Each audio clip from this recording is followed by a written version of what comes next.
काशी में गंगा के तट पर एक संत का आश्रम था।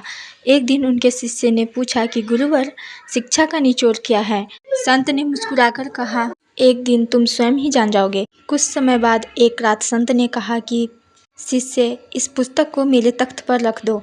शिष्य संत के कमरे में गया, लेकिन वह तत्काल लौट आया। वह डर से बहुत कांप रहा था। संत ने शिष्य से पूछा कि क्या हुआ, तुम इतने कांप क्यों रहे हो?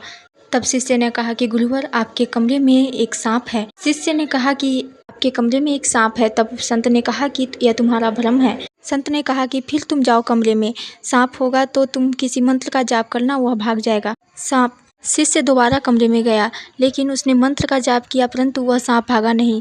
वह डर कर कांपता हुआ फिर से संत के पास आया। उसने संत से कहा कि वह सांप भाग नहीं रहा है।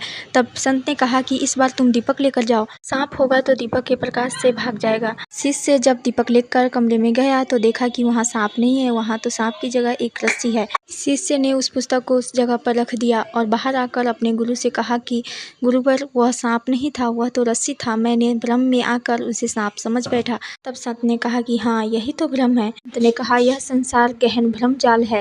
इस भ्रमजाल को ज्ञान के प्रकाश से ही मिटाया जा सकता है।